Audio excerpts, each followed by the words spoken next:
Bom dia! Hoje é segunda-feira, 27 de abril, e a partir de agora você fica bem informado de um jeito único.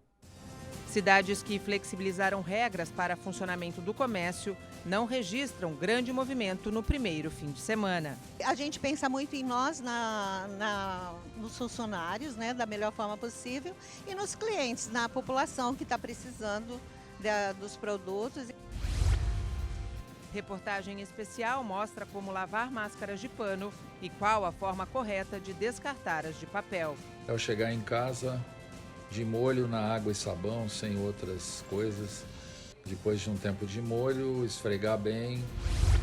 Empresária que foi escalar o Everest e ficou presa no Nepal por causa da Covid-19, consegue, enfim, voltar para casa. Estava em contato direto com a minha família o tempo inteiro, né? Não fiquei sem comunicação por nenhum dia. Cuidado redobrado. Com crianças em casa e energia acumulada, cresce o número de acidentes com os pequenos na quarentena. Tomar cuidado com as quedas, cuidado com as quinas de móveis. Um grande problema que a gente tem é o acesso a brinquedos pequenos. O Bom Dia Cidades já começou. E você que está em casa ou está saindo de casa, pode interagir com a gente pelas nossas redes sociais. É super fácil e rápido. Basta você abrir a câmera do seu celular e capturar o QR Code que está aparecendo aí na tela. Vai abrir todas as nossas opções de multiplataforma e você escolhe a que mais gosta, a que prefere e fica com a gente até às 9 horas da manhã. Além disso, tem também a nossa linha direta com você. É o nosso WhatsApp 13 98228 8219. Depois de mais de um mês, a empresária santista Sheila Cristina Viana está de volta ao Brasil após uma verdadeira aventura no Nepal. Ela decidiu escalar o Everest, mas não contava com a Covid-19 no meio do caminho. A cena é de uma família feliz. Quem vê assim nem imagina o drama que eles viveram. Depois de vencer um câncer, a mãe, Sheila, foi realizar um sonho do outro lado do mundo, escalar o Everest. O lugar é incrível, a aventura foi ótima, até o momento em que ela soube que não ia voltar no dia previsto. Sheila conta que ainda estava na montanha quando teve a notícia da pandemia. Por causa da altitude, ela passou mal e não conseguiu chegar ao acampamento. Foi resgatada de helicóptero. Depois de se recuperar, chegou ao hotel e teve que se preocupar com um retorno ao Brasil. Eu fui até uma companhia aérea, outra companhia, né? Sem ser a que já tinha me cancelado o meu voo. E os voos estavam com preços de $5.000 em média para sair naquele dia. Foi o último dia que o aeroporto funcionou. Ou seja, a maioria das pessoas virava as costas e ia embora. E eu resolvi arriscar comprar uma passagem para dali a 2 dias, que foi quando começou a baixar o preço. Porém, naquele dia à noite foi decretado o lockdown, o fechamento absoluto, né, de todas as fronteiras terrestres, aéreas, do comércio e de serviços lá no Nepal. Então, começou uma série de cancelamentos de voos. Meu primeiro voo havia sido cancelado no dia 19, no dia 25, esse segundo voo que eu comprei foi cancelado, e aí no dia 2 de abril foi cancelado novamente, porque eu remarquei, porque eles ficavam dando a prorrogação do lockdown semanalmente. Eles não disseram vai ficar 30 dias fechado. Eles falavam vai ficar 7 dias. E quando vencia os 7 dias, eles falavam mais 7. E aí vencia os 7, mais 7. Então foi uma prorrogação semanal. Sheila conta que teve todo o apoio do governo brasileiro para poder retornar, o que a ajudou a ficar tranquila. Apesar de não conseguir voltar no dia previsto, teve que esperar. As condições por lá estavam favoráveis. Porque eu estava em contato direto com a minha família o tempo inteiro, né? Eu não fiquei sem comunicação por nenhum dia. O marido, que estava aqui no Brasil com as crianças, conta que foram dias de ansiedade. A gente preocupado com ela lá, mas ao mesmo tempo confiante, porque ela estava num bom lugar, estava com segurança, estava sendo bem assistida. E as crianças estavam treinadas para esse momento, então, de alguma maneira, puderam colaborar bastante com esse bem-estar da nossa família. A volta ao Brasil foi demorada. No dia 14, nós saímos de Katmandu, fomos um voo rumo a New Delhi, na Índia. Ficamos ali por 7 horas. O aeroporto, para vocês terem uma ideia, de Nova Delhi é um dos maiores da Índia, né? E ele estava totalmente deserto. Depois paramos em Mumbai, pegamos mais um grupo de brasileiros que estava lá. Depois fomos para a Etiópia, paramos lá para abastecimento. Depois paramos no Togo. Então, foram 4 escalas, foram mais de 40 horas, né, essa operação. A Sheila chegou em casa no último dia 15. Ao todo, ela ficou fora mais de um mês. 22 dias foram por conta da crise, da pandemia, que não deixaram ela voltar para o Brasil. E depois dessa história toda, é impossível a gente não querer perguntar: será que ela vai querer voltar para o Everest? Sem dúvida, pretendo voltar para o Nepal. Muitas vezes, não só uma. Quero voltar sim. Eu acho que tem muito mais para ver lá. Infelizmente, por conta de tudo isso, eu não pude conhecer tudo que aquele país tem. Mas eu quero voltar sem dúvida nenhuma. E o marido? O que é que pensa disso? Só se ela levar a família da próxima vez. Foi uma boa experiência e um grande aprendizado.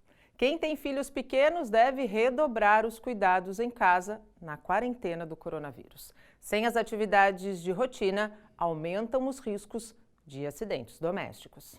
Quem vê Marina assim não tem ideia do susto que ela e os parentes levaram. A avó, Dona Maria Emília, conta o que aconteceu com a menina de 4 anos durante uma brincadeira. A minha neta estava no quarto com o pai dela assistindo desenho e tinha uns brinquedos em cima da cama. Ela pegou uma mini xícara e colocou dentro do nariz. Aí foi contar para o pai dela o que tinha acontecido. A minha filha estava trabalhando de home office, eu estava na sala, aí o pai dela ficou muito apavorado. Foi preciso levar a criança ao pronto-socorro. E chegando lá, já colocaram ela imediatamente na maca, pediu para que ela expirasse, para tentar remover o objeto do nariz. E se isso não fosse possível, era necessário uma intervenção cirúrgica. Depois do susto, parece que a pequena Marina aprendeu a lição. Crianças, não pode fazer isso. É muito perigoso. Quedas, queimaduras, afogamentos e intoxicações são os casos mais comuns. Segundo o Ministério da Saúde, os acidentes domésticos estão entre as principais causas da morte de crianças. Cerca de 3.600 morrem por ano. Em média, 111 mil são internadas em hospitais só na rede pública. A pediatra Maria Luísa Ventura alerta que os pais devem manter vigilância constante nas crianças. Certos cuidados são fundamentais para evitar acidentes em casa. Tomar cuidado com as quedas, cuidado com as quinas de móveis. Um grande problema que a gente tem é o acesso a brinquedos pequenos. Então, aquele olhinho de urso, a roupinha da boneca, que a criança pode se engasgar e ir para o pulmão e ter uma broncoaspiração. A gente está vendo muito no hospital também os cortes, né? Vai brincar acaba se cortando com uma faca, com uma tesoura. Então, as queimaduras, né? Às vezes a gente está incentivando a usar o álcool e isso vem aumentando as queimaduras também. A médica explica que é preciso entreter as crianças em casa para afastar os riscos, principalmente em tempos de quarentena do coronavírus. As crianças estão muito estressadas, como os adultos, né? Então, eu acho que é um período que a gente pode tentar se aproximar mais dos nossos filhos, com historinhas, jogos de tabuleiro, né? Jogos de brincadeiras, para a gente tentar tirar o máximo possível dessa quarentena que está sendo tão difícil para todos.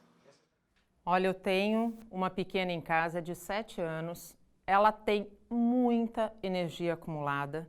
Se deixar, ela sobe pelas paredes. Então, com os pequenos, toda a atenção deve ser redobrada. E como bem disse a pediatra, vamos aproveitar este período de quarentena para conhecer melhor os nossos filhos e para interagir melhor com eles. Não há companhia melhor do que os pais para as crianças. E a Guarda Civil Municipal de Praia Grande tem utilizado drones na fiscalização e orientação de pessoas que eventualmente estejam se aglomerando em locais públicos da cidade. E é para Praia Grande que nós vamos conversar ao vivo com o repórter Fabiano Roma. Fabiano, bom dia. Como é que é feita essa fiscalização? Olha, a gente já abre vendo o drone em ação. Bom dia. É isso aí, Nathalie. Bom dia para você, bom dia para quem está ligado com a gente na Santa Cecília TV. Começando a semana com força total e já abrindo, como você disse, com a imagem do equipamento em ação. Esse é um dos drones que a Guarda Civil Metropolitana aqui de Praia Grande está colocando em operação, como você disse muito bem, para fiscalizar as aglomerações. Quem não respeitar aí as determinações por conta da pandemia, olha só, o drone está de olho. Eu vou pedir para o nosso operador aqui fazer um voo com ele, para você ter uma ideia até onde ele vai. Olha, ele vai bem alto e vai bem longe mesmo. Ó. Pronto, aí já começa a fiscalização. A partir daí, o operador do drone aqui, o piloto, já começa a identificar pela câmera. Aqui, ó, vou pedir para o Márcio Periquito mostrar aqui, ó, ele já está vendo onde tem aglomeração, onde não tem, e já começa a identificar aí as irregularidades. Aqui comigo está o Coronel Maurício Izumi, que é secretário de Segurança Pública. Coronel, bom dia para o senhor. É bom a gente deixar claro, antes de mais nada, que é uma arma a mais, né, para garantir a segurança das pessoas, né? A prefeitura já tem aí a vigilância na praia com câmeras, com alto-falantes. Como é que funciona isso? É, mais uma arma, como você bem disse, né? Nós temos aí 5 drones, 3 nesses modelos aí, que estão auxiliando também. Nós temos todo um sistema de câmera que funciona para vigiar toda a cidade. Auxiliando esse sistema de câmeras, nós temos também os alto-falantes que avisam e transmitem mensagens com relação à pandemia. E agora nós atrelamos também aos equipamentos o nosso drone. Esses drones estão servindo para passar as mensagens, principalmente naqueles locais onde há aglomeração. Feiras livres, né? Agências bancárias, praças, calçadão da praia e até para avisar os surfistas que eles devem se retirar da praia, porque aqui o surf está autorizado das 5 às 8 da manhã. Muito bacana o senhor ter frisado isso. Não é só na praia que tem aglomeração, né, secretário? Fila de banco, às vezes, fila do mercado, o drone vai estar lá para avisar. Sem dúvida. A gente identifica isso através do nosso sistema de câmeras da cidade. O nosso SICOI avisa a equipe de drone se desloca nas proximidades do local, põe o aparelho para voar, identifica o local e faz o anúncio. Quando o senhor diz faz o anúncio, o pessoal deve estar pensando assim, o drone fala? Fala sim, né, secretário? Vamos pedir para o nosso piloto trazer o drone de volta aqui, ó, que a gente vai demonstrar para você ao vivo como é que funciona o alto-falante do drone. Vou pedir para ele trazer aqui um pouquinho mais próximo da gente e tem uma mensagem que solta aí. Pode soltar a mensagem aí, por favor. Evite aglomerações. Mantenha a distância de 2 metros de qualquer pessoa. Use máscara de proteção. Lave as mãos com frequência. Com água e sabão. Utilize álcool em gel. Faça a sua parte. É isso aí, faça a sua parte, ó, tá vendo? E o drone solta essa mensagem, né, secretário? Quem tiver ali embaixo já sabe que tem que dispersar, né? Já, a primeira sensação da pessoa é um susto, né? Aí olha para o aparelho e aí coloca a máscara ou se afasta. É bem engraçado você reparar a reação das pessoas diante da mensagem. Do nada, ela começa a escutar a mensagem, toma um susto, olha para o equipamento, se afasta e depois começa a filmar o nosso equipamento. É isso aí. Secretário, a mensagem que fica é a mensagem de conscientização, né? Mas a gente lembra também que, se for necessário, além do drone, tem mais aí uma alternativa, né? Se a pessoa não quiser respeitar, o que acontece? Aí a gente pede para a viatura ir até o local e fazer esse convite em loco para aquela pessoa que ou não está usando máscara ou está fazendo a aglomeração. Aí a viatura vai no local e faz essa orientação. Mas não precisa chegar nisso, né? Não, vamos pedir para o pessoal se conscientizar, né, secretário? Cada vez mais. É isso aí. Muito obrigado ao secretário Maurício Izumi, secretário de Segurança Pública. Você vai vendo aí as imagens do drone indo embora, aí fazendo a vigilância. Como o secretário avisou, dá para vigiar também na água, porque aqui está liberado o surf até às 8 da manhã. Então, nessa hora já não pode ter mais surfista na água. O drone faz esse papel de avisar. É mais uma arma no combate aí ao coronavírus. Nathalie. Obrigada, Fabiano. Bom trabalho. E já está aqui comigo o editor-chefe do Santa Portal, Gustavo Klein. Bom dia, Gustavo. Bom dia, Nathalie. Foi bem o final de semana? Tudo certinho, tudo tranquilo. Certo? Vamos começar pelos números? Vamos começar pelos números. Devemos passar hoje dos 3 milhões de casos no mundo, Nathalie. Temos registrados lá pela Johns Hopkins, aquela universidade americana que faz o mapeamento, 2.981.592 casos. São 206 mil mortes e 869 mil pessoas já recuperadas. Vale lembrar, quase 1.962.000 desses casos são nos Estados Unidos. Gustavo, esses números estão dentro das expectativas dos especialistas no mundo ou isso está superando muito as expectativas? Eu acho que está superando as expectativas, ainda há muitos países a serem mapeados. O coronavírus está chegando agora na África, né? E é impossível de prever o que vai acontecer por lá, né? Um continente que já sofre com ebola, por exemplo, já sofre com outras epidemias. Extremamente pobres, carentíssimas de tudo, de medicamentos, de vacina, de absolutamente tudo. Então, não dá para prever. Os especialistas não têm como prever. Tem como prever no país em que isso já está, a curva já está na descendente, como na Itália, no Irã, por exemplo, já algumas coisas já estão sendo reabertas, então ali você consegue aplicar aqueles modelos matemáticos que os médicos falam, mas é impossível prever. Aqui no Brasil, por exemplo... A gente está tendo um crescimento dos casos, né? A gente está na curva ascendente. Curva ascendente, não se sabe quando que isso vai estabilizar um tempo, ficar num platô para depois descer, quer dizer... Isso depende do comportamento das pessoas, é imprevisível. Aliás, o governo do estado de São Paulo está bastante preocupado com o índice de isolamento na cidade. Exatamente. Né? Baixou para 52%, boa parte do estado de São Paulo, a meta era 70%, né? E o governador João Dória já sinalizou com a possibilidade de não retomar, de não fazer a reabertura como havia anunciado, caso esses índices de isolamento não melhorem. Hoje começa o saque emergencial, né? Para aqueles que foram contemplados com auxílio emergencial e têm conta poupança digital, né, Gustavo? Exatamente, Para quem conseguiu, né, se cadastrar e receber o dinheiro, até agora já era possível movimentar esse dinheiro eletronicamente ou por pagamento via aplicativo, né? Mas não podia retirar em dinheiro. Então, a partir de hoje, esse pessoal que foi contemplado, tem muita gente aí que ainda está lutando para conseguir ter o pedido aprovado. Quem já conseguiu, já cumpriu todo esse processo, pode retirar em dinheiro a partir de hoje. Vamos esperar que a gente não tenha aquelas filas homéricas em frente à Caixa Econômica Federal que aconteceram em todo o país por conta do cadastramento. Exatamente. Pois é, o dinheiro vai ficar lá e já pode ser retirado. Então, vamos com calma, vamos na tranquilidade. Não precisa de aglomeração, né? Não precisa de pressa. Aqui na nossa região, nós temos alguns fatos para serem destacados com relação à Covid-19.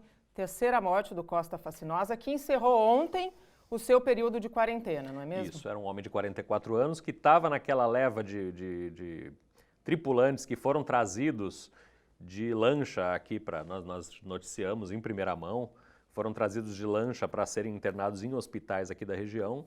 Um tripulante já havia falecido, um médico do Costa Fascinosa morreu, um italiano, e agora esse homem de 44 anos, que já estava internado aí desde então, morreu no último dia 23. Vale ressaltar que com o fim da quarentena começa o desembarque dos tripulantes gradativamente para que eles possam ser repatriados. Né, exatamente, Gustavo? Esses tripulantes, eram mais de 400 ainda dentro do navio, estavam ali cumprindo a quarentena, não houve nenhum registro de caso novo nem de sintomas durante aí os últimos 14 dias, então eles vão ser liberados gradativamente para voltar para suas casas. Estavam ali presos no navio no último mês e meio quase. Exatamente.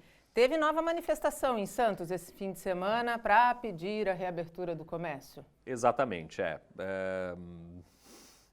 uma medida que carrega muito de política, né, também. Não é apenas a reabertura do comércio. Nós somos sensíveis ao comércio que gera empregos e que está passando por um problema muito complicado. Não pode operar, não tem ganho, enfim.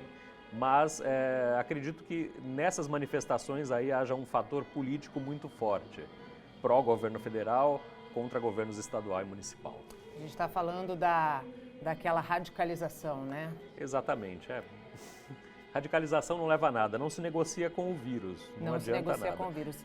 Aliás, falando em negociação, essa semana o prefeito Paulo Alexandre Barbosa terá 2 reuniões importantes. A primeira é hoje, às 4h30 da tarde, com representantes da CDL, e amanhã, às 15 horas, com representantes da... Perdão, a primeira hoje é com a Associação Comercial e amanhã, às 15 horas, com a CDL. Tentando encontrar um denominador comum. Ontem ele fez uma live e disse que vai ter incentivos, inclusive, da Prefeitura, para que o comércio possa se reerguer. Exatamente, é um momento em que todos estão dando a sua cota de sacrifício, todos estão fazendo sacrifício.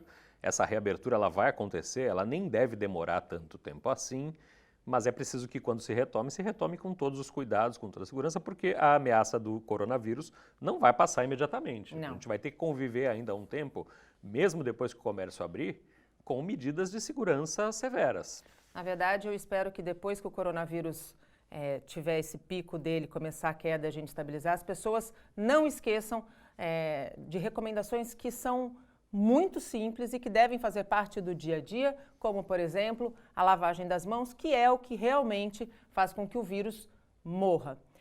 Santos Futebol Clube vai ter a primeira reunião virtual do seu Conselho Deliberativo, né, Gustavo? Exatamente. Acontece no próximo dia 30. Dia 30, quinta-feira. Não é uma reunião oficial, é uma reunião informal em que vão ser passadas algumas informações para os membros do Conselho Diretor, mas já serve como teste para que futuramente possa haver uma reunião oficial. Vai ser pelo aplicativo Zoom, que está sendo muito usado aqui pela gente, na Santa Cecília TV e também pela universidade. É um aplicativo que permite ali uma quantidade de gente grande, vai permitir que todos os membros do Conselho Diretor acessem. E tecnologia aí ajudando, né? No momento em que as pessoas não podem se encontrar pessoalmente, pelo menos essa troca de informação não vai ocorrer.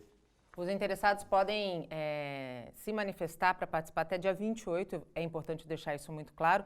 Saindo do futebol, indo para a natação, temos uma notícia bastante preocupante. O ex-presidente da CBDA está com a Covid-19, está em coma, né, Gustavo? Exatamente, está em coma induzido para se preservar. Coaraci Nunes tem 82 anos, vendo imagens dele aí, foi presidente da CBDA por mais de 3 décadas, reeleito 6 vezes. Considerado o homem forte, né? O homem forte da natação no Brasil. Ele tem diabetes e tem outras doenças, outras comorbidades aí que podem agravar o estado dele. Idade avançada também, 82 anos. Fica a torcida aí nessa luta do Coaraci Nunes para que ele recupere. Para que ele se recupere como um enfermeiro de 28 anos, que ficou 22 dias internado e que saiu, graças a Deus, está bem. A gente tem, inclusive, um vídeo dele. Enfim, a gente está vendo aí imagens da hora que ele sai do hospital. E essas são imagens que enchem o nosso coração de muita esperança, né, Gustavo? É verdade. Eu não me canso de ver esse tipo de imagem. Nem eu. Viu? Eu estava pensando, é mais um que se recupera.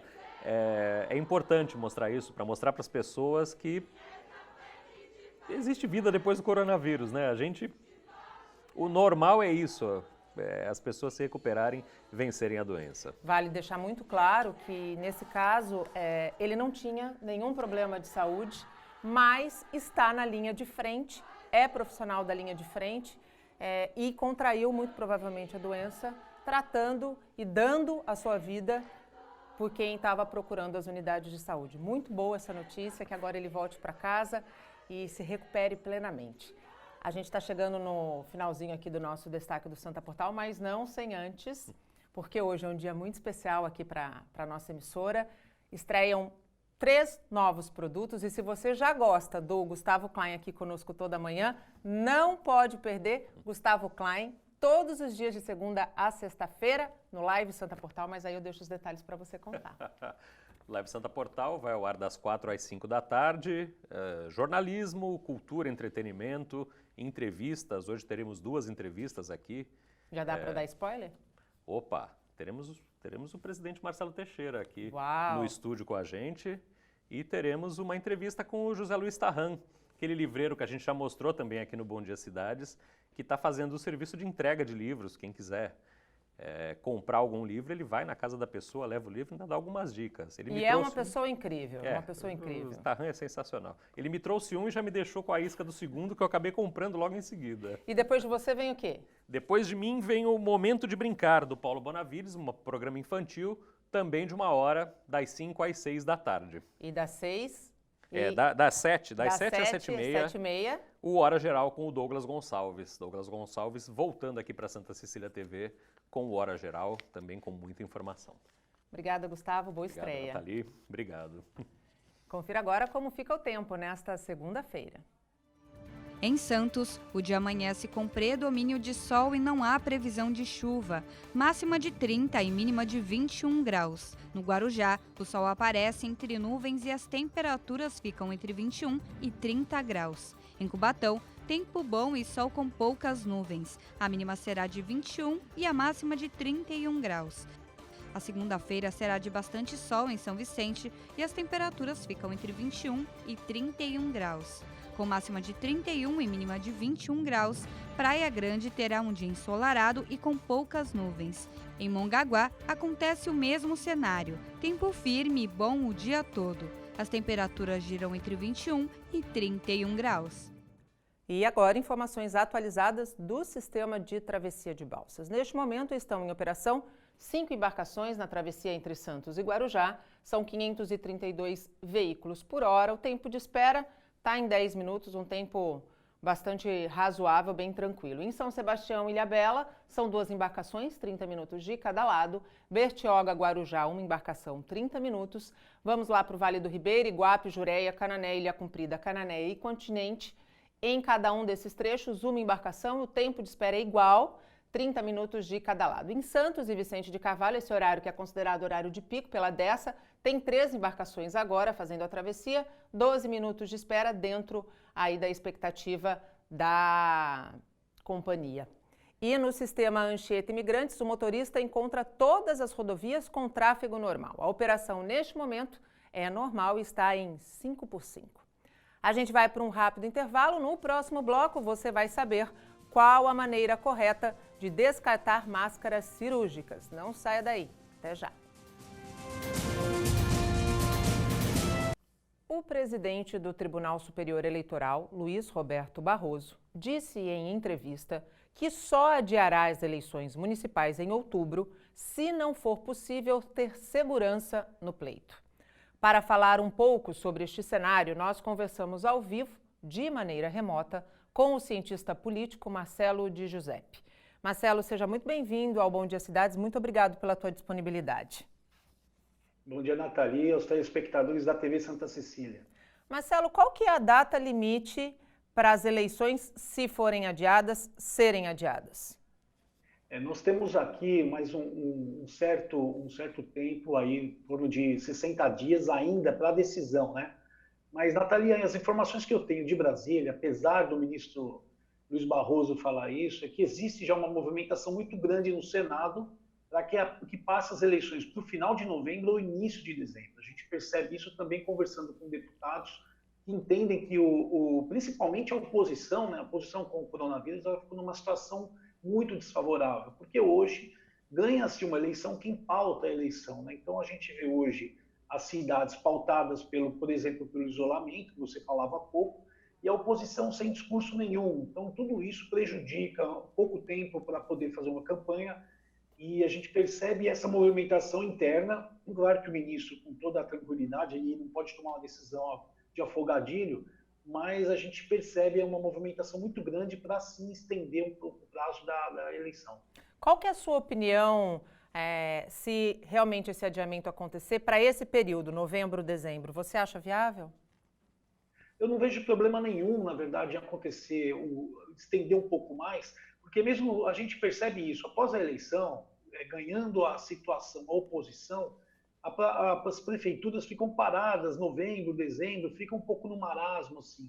Então, ela ser um pouquinho mais para frente não vai causar nenhum problema. O que eu acho que seria injusto, sim, para os candidatos de oposição, essa falta de tempo de se colocar. As pessoas estão proibidas de fazer campanha na rua, eles não estão podendo fazer reuniões, por exemplo. Ou melhor, estão fazendo, mas com uma quantidade muito pequena de pessoas.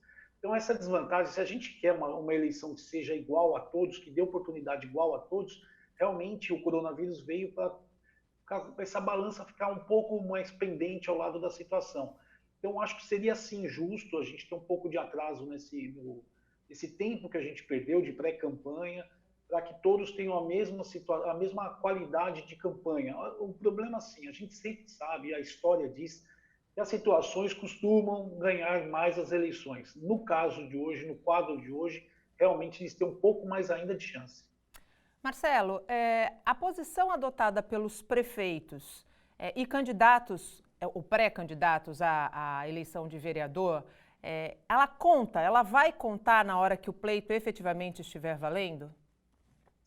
Nathalie, o que eu posso falar em cima das pesquisas aqui do Instituto IBESP, a gente percebe o seguinte: hoje as pessoas, na sua grande maioria, nas cidades da região metropolitana da Baixada Santista, estão mais preocupadas com a questão sanitária do que com a questão econômica. Então, hoje, fazer uma defesa da parte econômica, da questão de voltar a trabalhar, acabar com o isolamento, é um risco muito grande para os candidatos. Porém, a gente sabe que após a queda, começar a ter início da queda de casos, a gente vai vir a tal da segunda onda, que vai ser o problema econômico. O que eu venho falando para os políticos é o seguinte: se você ficar falando da parte sanitária, se esquecendo da parte econômica, quando as pessoas esquecerem do coronavírus e só lembrarem do desemprego, da crise, o seu discurso estará mofado, velho.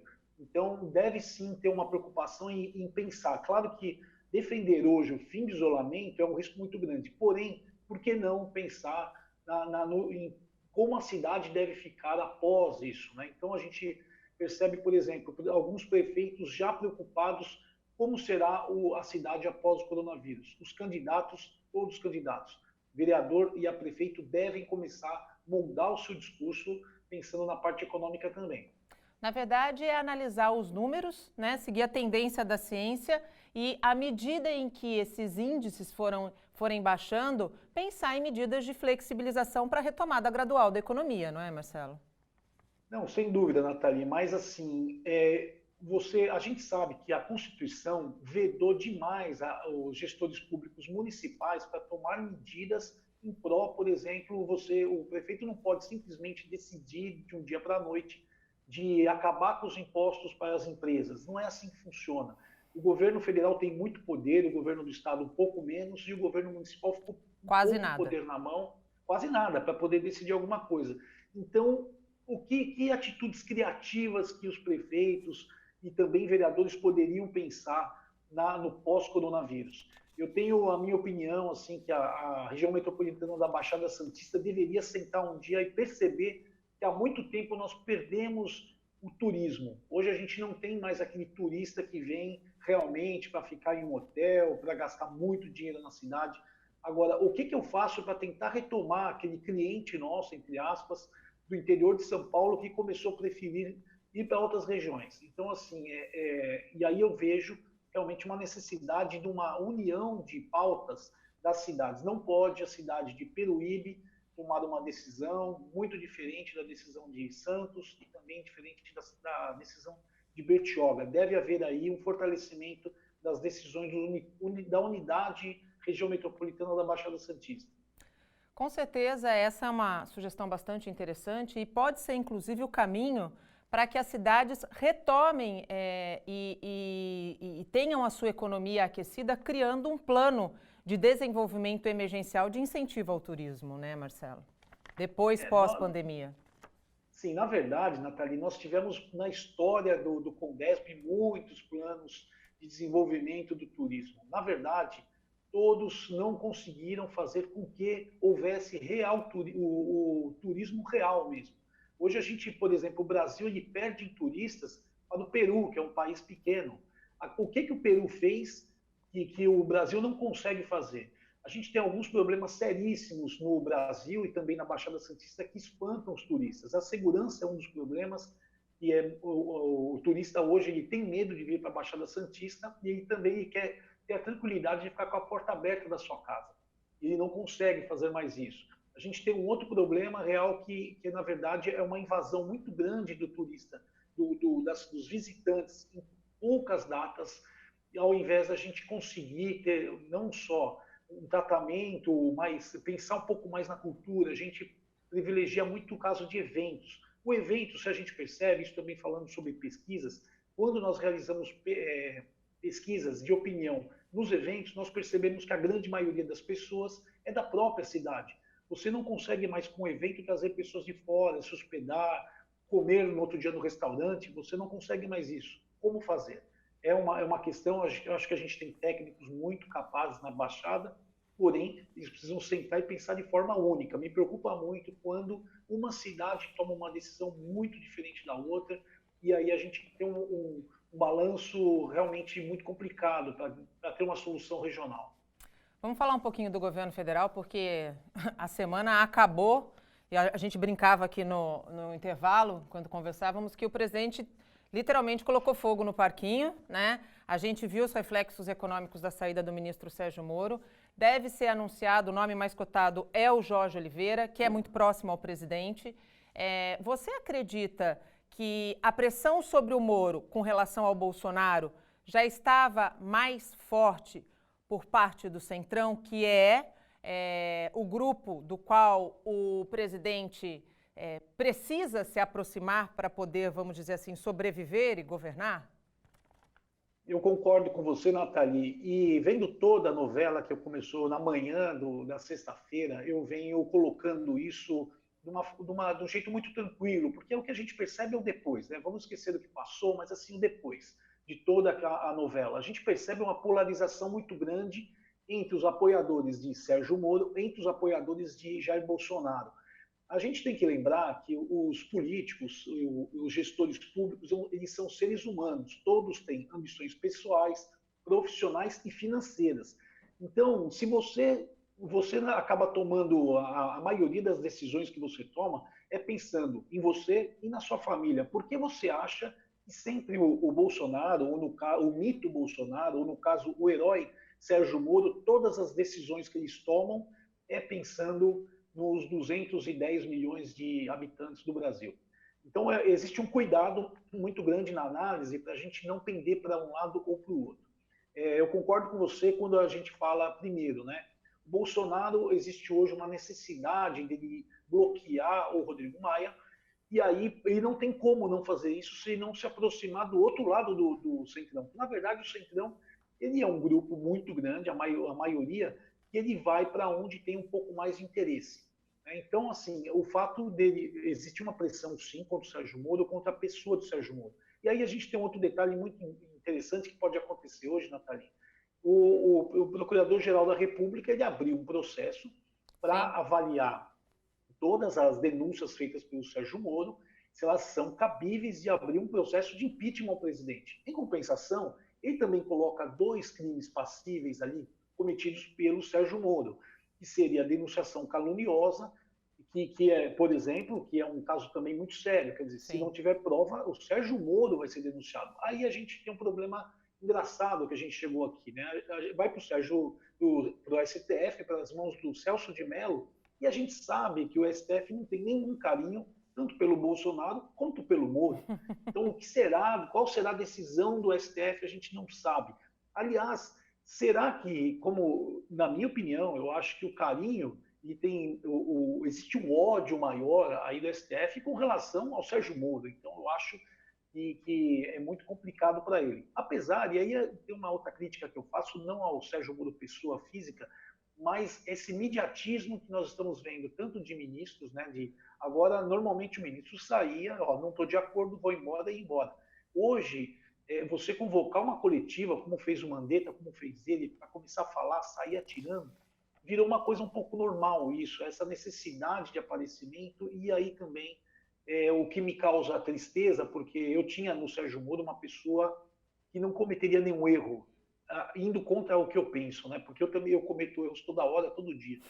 Mas, assim, a gente, na fala dele, me preocupou muito quando ele fala na situação, por exemplo, que ele pediu ao presidente, que foi um fator condicionante, uma pensão vitalícia à família, caso acontecesse alguma coisa. Isso é ilegal, não tem lei para isso. Como juiz. Não tem. Como um juiz que defende a lei pede isso para um presidente que também diz que defende a lei e concorda, né? Então, assim, a gente percebe, tem que tomar muito cuidado de tomar um lado. Eu acho que o Brasil não precisa nem de mitos, nem de heróis. Nós precisamos de um voto menos emocional e menos polarização, e a polarização só existe por causa desse sentimento emocional pelo político, que é um ser humano qualquer.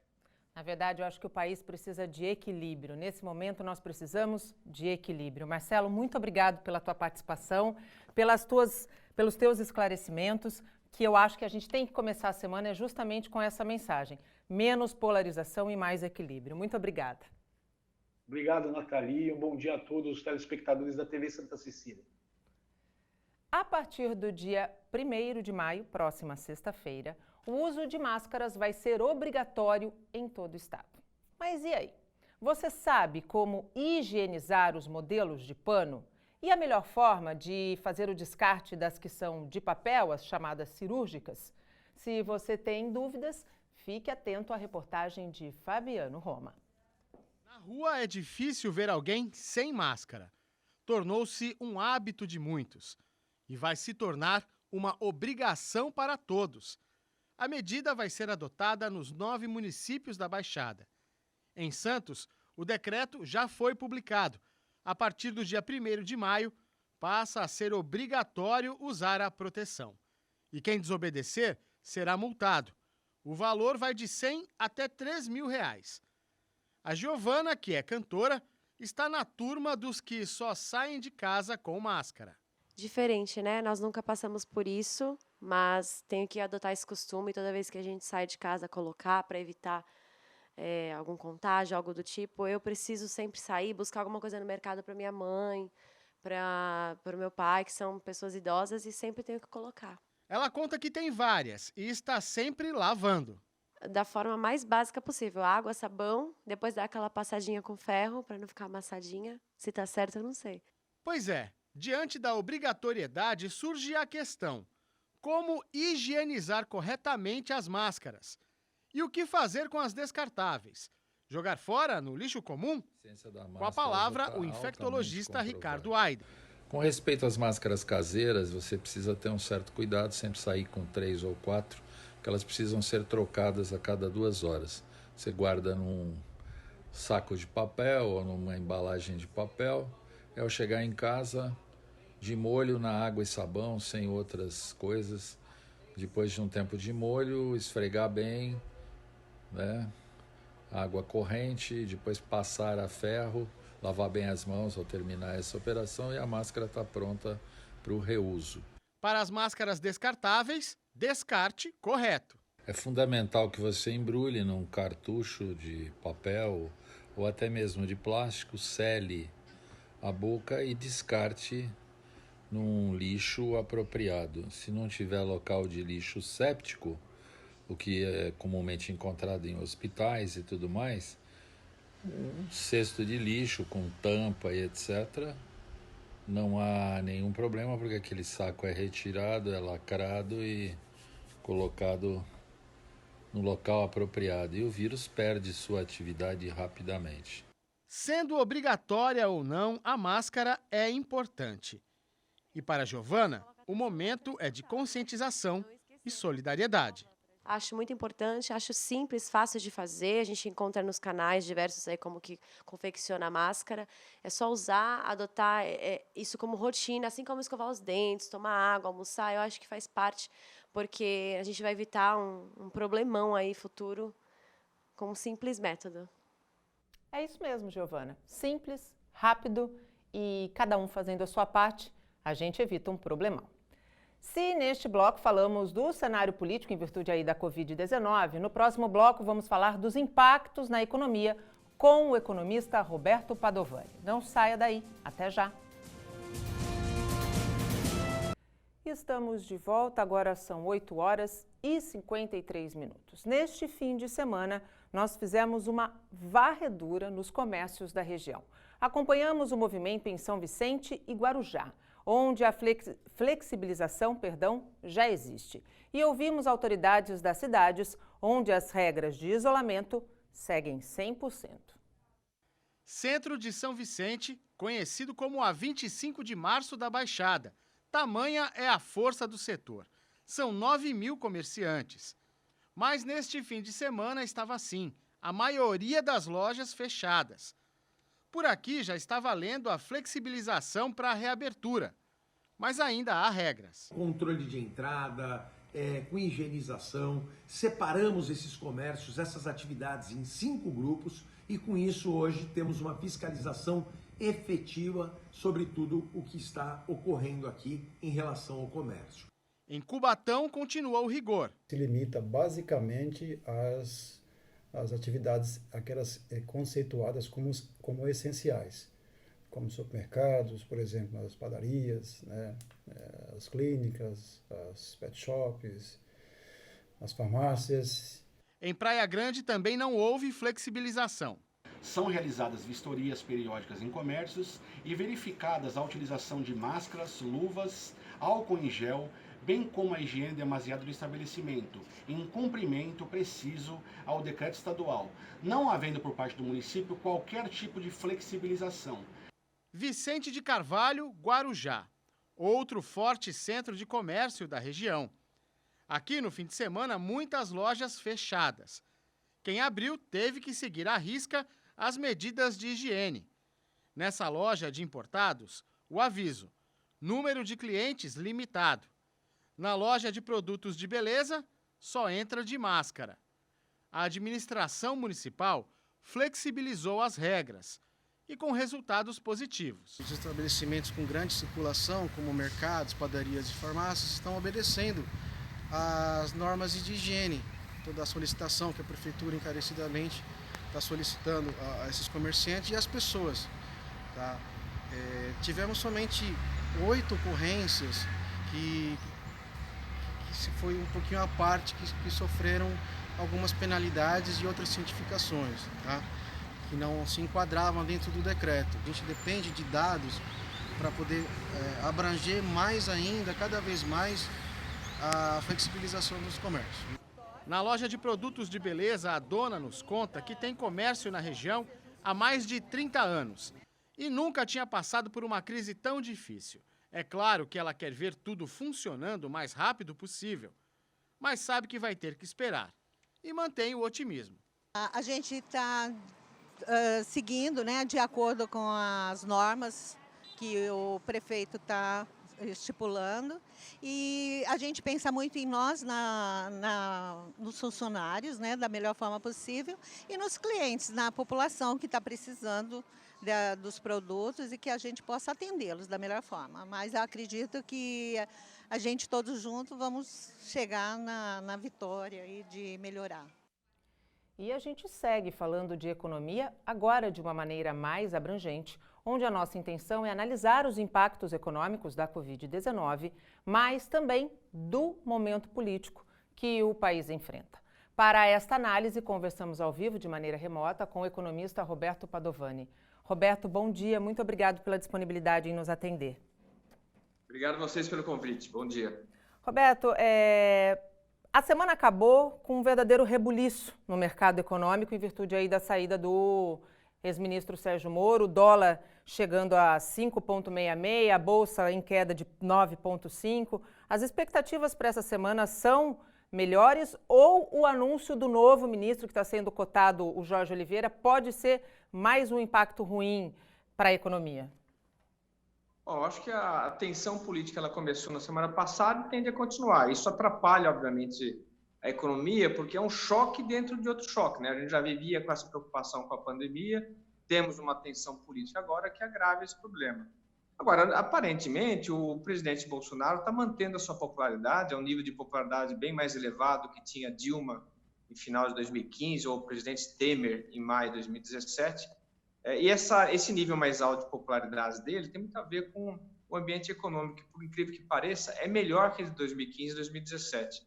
Então, a gente tem que ter agora um escândalo muito grave para que a gente tenha um aprofundamento dessa crise. No final de semana, não tivemos nada muito relevante a ponto de fazer todo mundo acreditar que vai ter um derretimento da popularidade.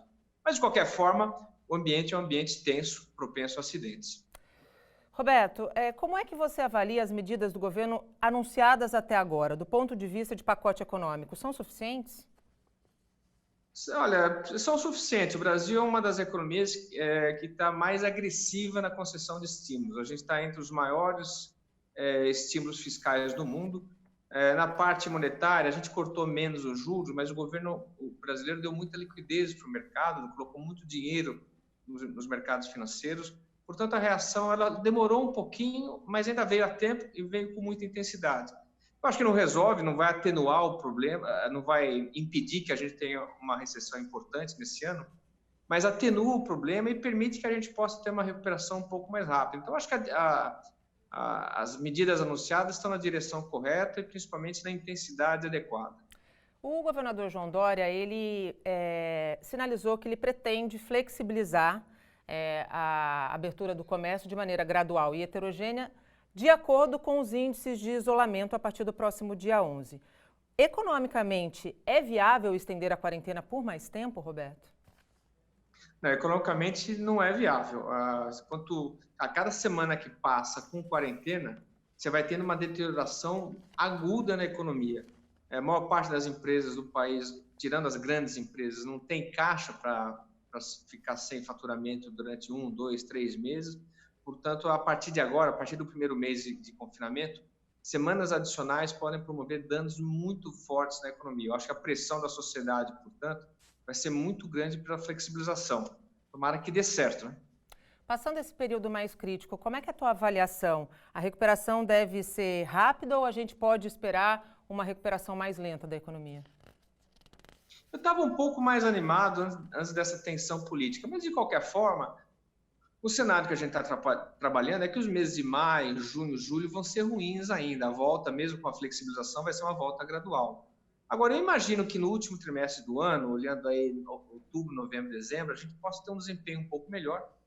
Não sei se a gente volta para os níveis de vendas e produção que a gente tinha antes da crise, em fevereiro, mas eu acho que existe uma volta que permite que 2021 seja relativamente bom. Portanto, eu estou otimista.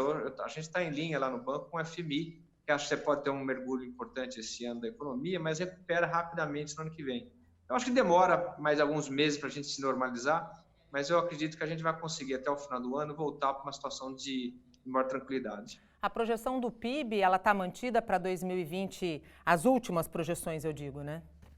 A gente vem mudando a cada semana, a gente vai colecionando informações, a gente sabe que a contração da economia no segundo trimestre, agora, abril, maio, junho, vai ser muito pior do que a gente imaginou. Mas, de qualquer forma, você tem uma economia voltando. Quando você considera todos esses cálculos, a gente está falando de uma recessão na casa de 4%, 4,5%, que eu acho que é o cenário hoje relativamente positivo até. Roberto, muito obrigado pela tua participação e disponibilidade em nos atender. Um bom dia, boa semana. Obrigado pelo convite, um abraço. E o Bom Dia Cidades desta quinta-feira fica por aqui. Às 7h30 da noite tem o resumo das notícias do dia no Caderno Regional. Mas antes, às 7 horas, tem a reestreia, né? Do Hora Geral com Douglas Gonçalves. E claro, ao longo de todo o dia, informações da nossa região do Brasil e do mundo no Santa Portal. Eu volto amanhã, às 8 horas da manhã, se Deus quiser.